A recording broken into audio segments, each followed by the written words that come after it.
Hey, this is Trek with Peace Corps Ghanem 2017. We're the education cohort. I am here with Doria, and we just started Homestay. How's it going, Doria? Going Hold well. on, wait. How's it going, Doria? It's going well. Yeah. Yeah. So, tell us about Homestay. What is it? Homestay Yeah, is for those of us who don't the know. 2 to 3 month period before volunteers move to site, where we stay within a host community, each volunteer living with a family, a local family, and integrating into the Ghanaian culture as we go through our training. So it lasts 2 to 3 months of living with a family here in Ghana? Mm-hmm. Okay. All right, well, tell us about your family then. What are they like? Are they nice? My family's fantastic. Not only are they nice, they're too nice, and that is my biggest complaint, which is not a real complaint. What do you mean by too nice? They do everything for me. So, yeah, they're just extremely hospitable, which is great. But also, I need to learn how to do my own things. But no, they're fantastic. They are showing me how to cook and how to clean, and yeah, it's great. So they do everything for you and you don't like that? Does that mean you don't get along? Oh, we get along fantastically. It's more just when I want to learn how to do things on my own, it takes a lot of convincing. So I'm fine. I finally did my own laundry today for the first time. Is it a cultural thing? I think so. Yes, that's what we've heard, is that Ghanaians really like to treat their guests as royalty. So you mentioned doing laundry. What are your chores like? What do you manage to convince them to let you do? So chores are not a lot because, like I said, they don't want me to help sweep because they want to sweep, and I mean that's fine. But laundry, I do laundry, which is good. I haven't mastered the scrubbing yet, so I have some chafed fingers, but other than that, and then I help with cooking. And Wait, how do you do laundry? Like what is the process of laundry here? so 3 buckets. This is how my family does it. I know other people have it differently, but 3 buckets, soap in the first 2 buckets, and then put the clothes into the first bucket. Get some key soap, which is it's kind of like soap from the States, like bar soap, and then you rub it, and then you take the clothes and rub it together like this till your knuckles come off, and then move it to the next container, do the same thing, move it to the last container to let it rinse. But of course, by the end, because the first 2 buckets are soapy, the last one's also going to be soapy, and then kind of wonder to yourself if you're really rinsing them. Do you like doing your laundry here? I do. I'm just still figuring it out. Okay. What other chores do you do?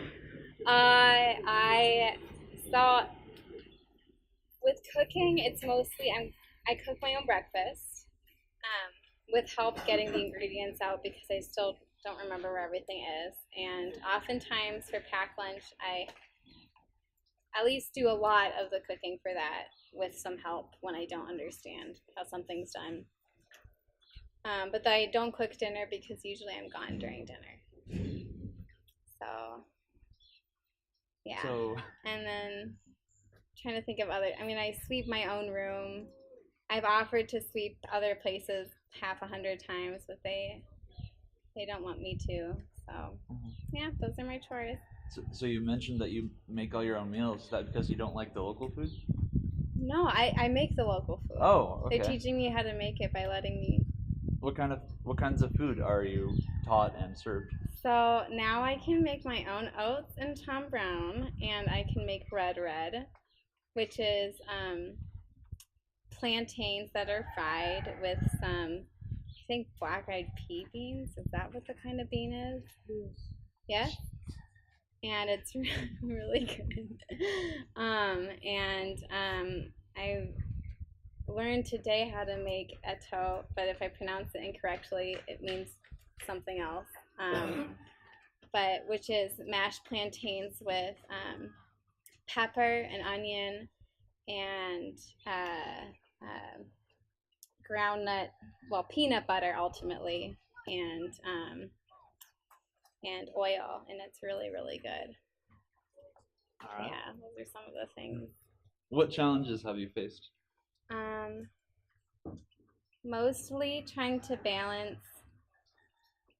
not being rude and like asserting that I should be doing more things and letting them be nice, I guess. I don't know how to explain that better. Do you think in the end you should be rude? No, well, I don't think I should be rude necessarily. I think I should just be more assertive in things I need to do on my own. But yeah, I don't think that's a very bad problem to have because, like, I feel like it's easily solved and it means my family's really nice, so I'm not complaining. So you're on your way to overcoming these challenges? Yeah, so I'm slowly able to do more and more. It's just a slow process. Oh, great. What happens when Homestay ends? Then we go to site. And your family, and you say goodbye to your family and never see them again? Yeah, well, not true. I think after 3 months, we'll be off site restriction, and we'll be able to. What do you mean site restriction? Oh yeah, okay. Sorry. So for the first 3 months of volunteers being on site, we are required to stay at our sites. So we can't go visit volunteers in other regions or anything like that. And so that includes visiting our homestay families. And so, yeah, after site restriction is over, we can visit our homestay families if we want to. And do you plan to? I do plan to, yes. At some point. And they'll be happy to see you? I hope so. All right, last one. How are you holding up? Holding up. Really? I'm holding up. All right. Holding Great. up well. So. Thanks, Doria. Yep.